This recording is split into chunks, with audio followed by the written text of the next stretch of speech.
Baik, perkenalkan nama saya Laili Firda Andini dengan NIM 19140070. Di sini saya akan menjelaskan tentang pengenalan masalah pada anak. Pengenalan masalah anak sangatlah penting. Berbagai bentuk perilaku anak akan ditemui oleh guru saat berada di sekolah nantinya. Contohnya saja seperti anak agresif, tidak bisa tenang dan suka bertengkar, pemalu dan lebih suka menyendiri, suka menangis dan juga suka memukul. Berbagai perilaku ini adalah tanda bagi guru bahwa ada sesuatu yang tidak beres pada anak. Guru perlu paham bahwa perilaku tersebut ada sebab dan latar belakangnya. Mengapa anak melakukan sikap seperti itu? Maka dari itu, guru harus mengetahui penyebab dari masalah-masalah yang dihadapi anak. Perilaku anak di kelas, di depan guru, teman-temannya, atau di depan orang lain disebabkan oleh pengalaman-pengalaman yang diperoleh anak, kondisi yang dihadapi saat itu, dan dapat pula disebabkan oleh berbagai keinginannya. Menurut John dan Jones, tingkah laku anak di dalam kelas merupakan pencerminan dari keluarganya. Bagi keluarga yang kurang stabil, dapat menimbulkan ketegangan pada diri anak dan membuat mereka kurang berhasil dengan baik untuk memenuhi tuntutan akademik dan tuntutan sosial di sekolah. Ada suatu anggapan bahwa masalah-masalah anak tidak dapat ditinggalkan di rumah. Bagaimanapun anak akan membawanya ke sekolah, sehingga dapat mengganggu proses pembelajaran di kelas. Bahkan mungkin proses pembelajaran menjadi tidak terjadi sama sekali apabila anak mengalami tekanan batin karena keamanannya terancam dan kebutuhan psikologisnya tidak terpenuhi, merasa terkucilkan, merasa tidak dihargai, dan merasa tidak disenangi. Dalam kondisi seperti itu, kemampuan anak untuk belajar menjadi terhalangi sehingga usaha guru untuk melaksanakan proses pembelajaran menjadi sia-sia. Pada saat pembelajaran, guru sering menghadapi permasalahan-permasalahan terhadap kegiatan yang dilakukan siswa di kelas. Permasalahan ini meliputi dua jenis, yaitu menyangkut pelajaran dan menyangkut pengelolaan kelas. Maka dari itu, guru harus mampu membedakannya dan mampu menemukan penyelesaian secara tepat. Sering, guru-guru menangani masalah yang bersifat pengajaran dan pemecahannya bersifat pengelolaan, dan sebaliknya. Misalnya, seorang guru berusaha membuat penyajian pelajaran lebih menarik agar siswa yang sering tidak masuk kelas menjadi lebih tertarik untuk menghadapi pelajaran. Padahal siswa tersebut tidak senang berada di kelas bukan karena itu, karena dia merasa tidak diterima oleh kawan-kawannya. Pemecahan seperti ini tentu saja tidak tepat. Membuat pelajaran lebih menarik adalah masalah pengajaran, sedangkan diterima atau tidak diterima oleh kawan adalah permasalahan kelas. Maksudnya permasalahan pengelolaan kelas. Masalah pengajaran harus ditangani dengan pemecahan yang bersifat pengajaran, dan masalah pengelolaan kelas harus ditangani dengan pemecahan yang bersifat pengelolaan. Selanjutnya poin B, identifikasi jenis masalah anak dalam pengelolaan kelas. Terdapat dua jenis masalah anak dalam pengelolaan kelas, yaitu bersifat perorangan atau individu dan bersifat kelompok.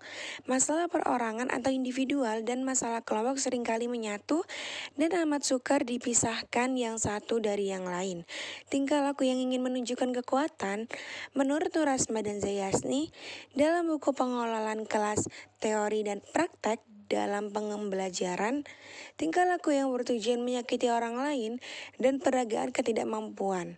Bentuk-bentuk perilaku tersebut menimbulkan masalah dalam kelas dan mengganggu kelancaran pembelajaran. Yang pertama, ada masalah individual. Masalah individual adalah masalah pengelolaan kelas yang sumber penyebabnya adalah individu dari anak tersebut.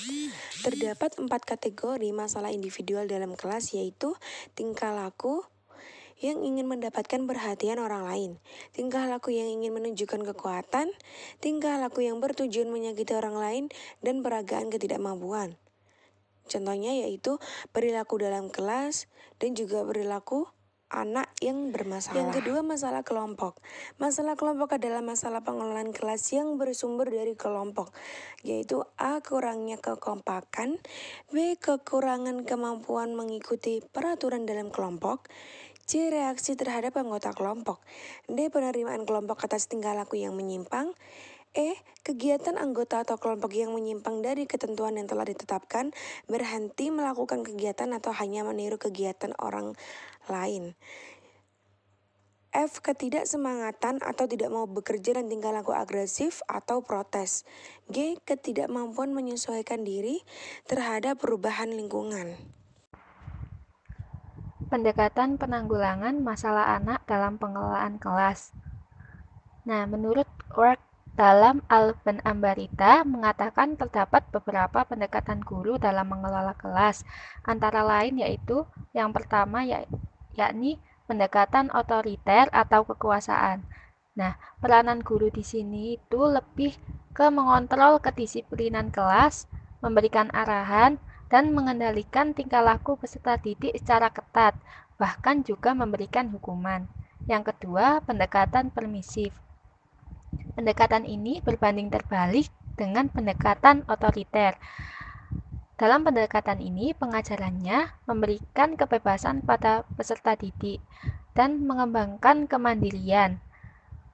Kemudian yang ketiga, pendekatan motivasi perilaku. Pendekatan ini didasarkan dengan teori pembelajaran Skinner. Apa sih itu teori pembelajaran Skinner? Nah, teori pembelajaran Skinner adalah belajar adalah fungsi perubahan perilaku individu secara jelas. Perubahan tersebut diperoleh sebagai hasil atau respon individu terhadap kejadian dari lingkungan tersebut. Pembelajaran akan dinyatakan berhasil jika ada respon atau hasil tersebut. Yang keempat, pendekatan hubungan antar pribadi. Dalam pendekatan ini harus menjalani hubungan dengan baik antara sesama, guru dengan guru, guru dengan peserta didik, dan antar sesama peserta didik, sehingga suasana kelas akan menjadi nyaman dan sehat. Yang kelima yaitu pendekatan ilmiah. Dalam pendekatan ini, kecenderungan perilaku dapat diprediksi sehingga strategi penyelesaian dapat diidentifikasi. Kemudian yang keenam, pendekatan sistem sosial. Pendekatan sistem sosial yakni dengan melihat kondisi sosial kelas sebagai subsistem dari organisasi sosial masyarakat yang biasanya dipengaruhi oleh luar. Dari luar itu apa saja? Yaitu politik, yang sosial, ekonomi, dan lain sebagainya. Kemudian yang terakhir yaitu pendekatan resep atau taktik guru. Dalam pendekatan ini, guru sudah membuat daftar atau menggambarkan apa yang harus dibuat dan apa yang tidak boleh diperbuat dalam mengelola kelas. Kemudian, menurut Tri Mulyani juga berpendapat bahwa terdapat beberapa pendekatan dalam pengelolaan kelas, antara lain sebagai berikut. Yang pertama, pendekatan dengan penerapan larangan atau anjuran. Pendekatan ini yaitu lebih terhadap guru yang bersifat otoriter maupun yang memberikan kebebasan penuh pada anak yang tidak efektif. Kemudian, dalam pendekatan ini, sesama di mana guru memberikan atau menerapkan jumlah ajaran atau larangan yang terpaksa dilaksanakan, harusnya diingat adanya ketentuan sebagai berikut. Yang pertama, jika guru terpaksa sekali menegur siswa yang melanggar peraturan-peraturan, janganlah menegur di depan kelas sehingga teman-temannya mengetahui. Sebaiknya guru menegur siswa sewaktu ia sendiri, atau siswa dipanggil untuk menemui guru. Yang kedua, dalam menerapkan larangan dan anjuran dari guru, berlaku untuk semua siswa. Semua siswa terkena larangan atau anjuran mengenai suatu hal. Larangan yang dilanggar dikenakan sanksi, sebaliknya anjuran yang dilaksanakan siswa, guru jangan segan-segan memberi komentar positif atau pujian. Yang ketiga, jika guru terpaksa harus memberi peringatan kepada siswa-siswanya, maka ucapan guru diusahakan jangan keras, bernada kasar, ataupun tinggi.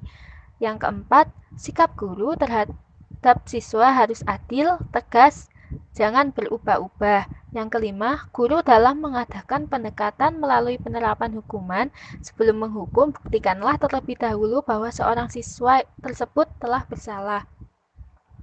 Kemudian, Pendekatan yang kedua ada pendekatan pengubahan tingkah laku.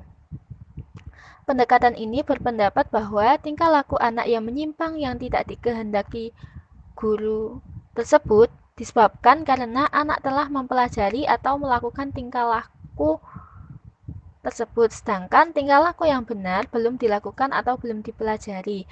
Pendekatan pengubahan tingkah laku dibangun atas dasar adanya penguatan positif, punishment, ataupun hukuman, penghentian, dan penguatan negatif. Selain itu, juga dipengaruhi oleh kejadian dalam lingkungan anak berada.